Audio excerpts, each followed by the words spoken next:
All right, so what I'm going to do today is elaborate a little bit more on how to hang and finish your cabinet doors. So what I'm going to do is, this is my upright side of my cabinet door, and I've got my Craig jig here, and it's set for 3 millimeters off the frame. So what that means is the distance from the edge of your pocket hinge to the outside of the door. So mine are set for 3 millimeters, and I'm going to come off 2 inches here, set it at 2 inches off the outside. So if you have a thicker overlay, you may have to come off more, but about 2 inches works out pretty good for my 1/2 inch overlay. So now what I'm going to do is take the clamps and clamp this down. I'm going to make sure that it's pushed up against the door. I'm just going to clamp that on both sides. This clamped on both sides, and then now I'm going to slide my drill bit right in there, and I'm just going to drill my pocket hole.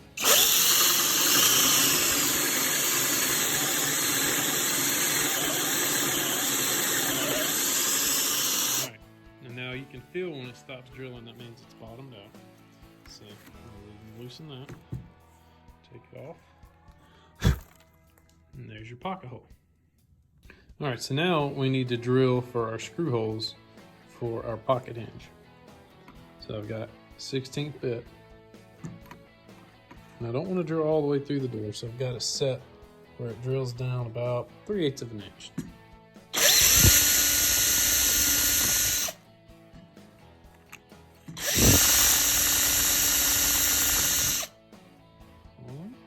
And that's it. Now you've got your hole for your pocket hinge.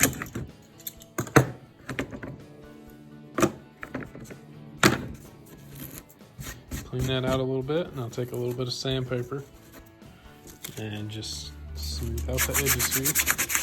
You don't have to go crazy. You just want to get the rough burrs off so it sits down nice and flush. All right, here are my hinges. 1/2 inch overlay face frame hinge. And this is what they look like. And this is why you have to drill the holes in these, because this actually sets down in the hole like so. And that's why you drill your pilot holes for your screws, so they line up good and square. And you put your 2 screws in there, and then this will go onto the face frame of your door like so. And then you'll take a self-centering drill bit and drill your pilot hole in there. Actually, we'll go down here and up there. And I'll show you at a later date how to hang these doors. My Craig jig set up on the other side of the door. That's the one we just drilled. So now I'm going to go ahead and drill this side.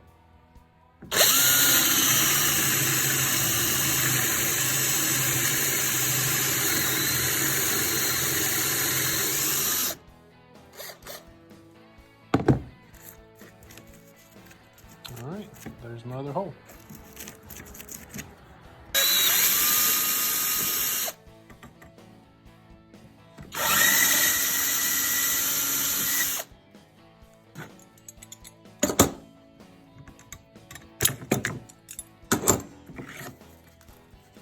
All right, so there we have it. Got 2 holes for our hinges. Now we're ready to sand it down with some 320 and get everything smooth. And then I'm going to show you how to plug these pocket holes. All right, so here are my pocket hole plugs, and they're pretty inexpensive off Amazon. So these are oak. Just get whatever wood you're going to be using. If you're going to use poplar, they make poplar ones. So these slide down in here like so. And what I'm going to do is I'm going to take quite a bit of glue.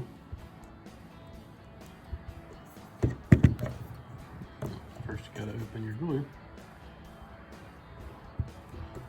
Fill these up pretty good. I like to have quite a bit so it fills all the cracks and the voids in here, because they don't fit extremely tight. And I just kind of twist it around, get it coated really good with glue, and then just push it down in there. And now I take my finger and just kind of wipe some glue, get some glue in all the cracks and crevices that way. What I do is I just take a sander with some rough sandpaper, about 60 grit, once this dries, and just kind of knock comes out a little bit further, it doesn't go all the way in. You could trim them all down where they fit in nice and pretty, or take a razor blade and scrape that off, but I find that it works pretty good just using some 60 grit sandpaper and just knocking that off real fast. It works pretty good, and they come out looking pretty good. So, and again, this is on the back side of the door, so that's the way I keep all mine, so they look pretty good. So you don't have any of this on the front of your door there, so I just drop that one on the ground, so now it's going to be covered in all kinds of stuff. So I'm just going to grab a new one here, spin it around, get it good and covered in glue. That way everything seats real well. Push it down in there, and then I'm going to take my finger, and on the back side here you'll always have a crack because they don't fit exactly perfect. And that just kind of forces them in there, and that'll smooth out all the cracks. So when you sand it down, it'll be pretty much looks like it was made in there. Now I'll just take an old rag and get all that excess glue off of there, so I don't have to sand all that off. And there you go. Now once these dry, I'll just hit them with some 60 grit sandpaper and smooth this up where it's flush with the board. And then I'll take some 320 and finish it out and get these corners nice and rounded off. Alright, so I've got all my pocket holes plugged, and I'm gonna let this dry overnight, and then I'll come back with some 60 grit, smooth them all out. Alright, so I'm gonna finish out one of my drawer fronts here. So I've got a little bit of 220. I'm gonna hit that, smooth everything up, and then I'll come back with maybe a little bit of 320 and just kind of get the face real good and smooth. But the 220 kind of helps to knock the edges off a little bit better first.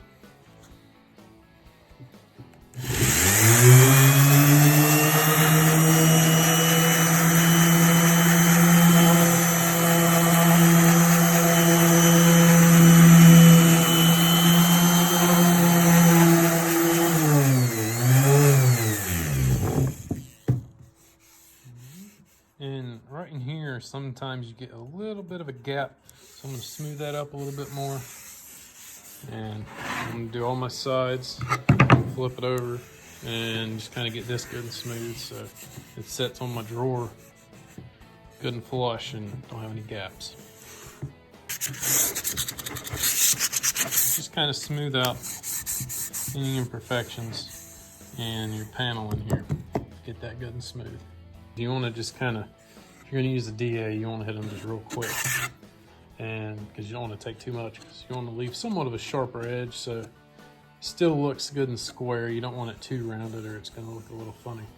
And on the drawer fronts, I'm not going to plug these holes because, well, this isn't actually the one for this, but it's going to be pretty much all covered up by the drawer itself, and when you pull it out, you won't see pretty much any of that. So I'm not going to plug these, but I mean, you can if you want to, and then sand them down smooth. This top one may show a little bit, but I'm not going to worry with it. So I think it'll turn out pretty good. So I've got everything sanded down here. I do have a little bit of a sharp edge right here.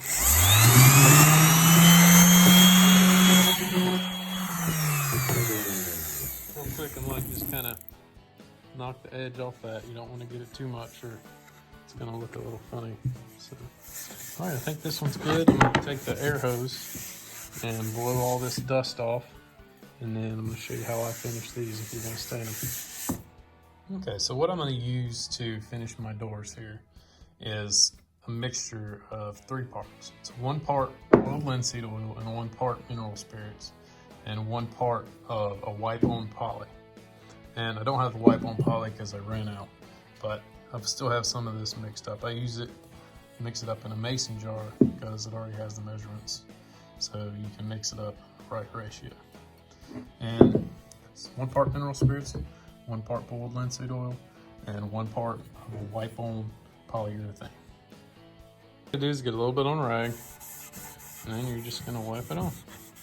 And you wanna be pretty generous and get quite a bit on here, because you want the wood to soak in the finish. So any oil or grease that you have in your kitchen will just wipe off and not absorb into the wood. So just gonna keep kind of rubbing it in, keep getting a little bit more on my cloth, and you just kind of got to work it in the corners, especially when you have such a small face like I do on this one. So keep getting some on my rag and keep working it in. Right. So I've got everything on here pretty well, and I think the wood has absorbed about all it wants to. So I'm just gonna get a good coating on there. And then now I'm gonna get all my edges. I've got it up on some little pieces of wood that keep trying to come out, but get on all my edges, and then I'm gonna let it dry for probably, well, I've got to go to work tomorrow, so I'm gonna let it dry for a day or so, and then I'm gonna come back with probably some 400, and then just do a real light sanding on it, and then put another coat or 2 on it, and just kind of keep doing that until you get the desired finish that you want. Probably 3 coats would probably do, but I'm just kind of see. It's all in preference. If you want a thicker kind of gloss, then you're gonna have to put on 5 or 6 coats probably. So that's pretty much it. I think it looks pretty good. And in the picture on the how to build the door video, that was one that I had completed and got all my coats on. So it's pretty easy to do and something you can do. I'm doing it in my barn, so you can do it about anywhere. And about anybody can do it. You don't need a whole lot of tools. And this is just a good, easy way to finish out the doors, so nothing crazy. So I got my first coat on, and I'm just gonna let it dry. I'm gonna come back with some 400 and just kind of rough up the exterior of it and put another coat on there. And you can do as many ever coats you want. Probably 3 will suffice, but pretty simple way to do it. I like the mixture, I like the color it brings out in the oak. So hope you find this helpful, and hope you do this to your own kitchen. And all right, I appreciate you watching, and I hope somebody gets something out of this. And if you will, please subscribe. I'm going to try to do quite a few more videos. Thanks for watching. Bye.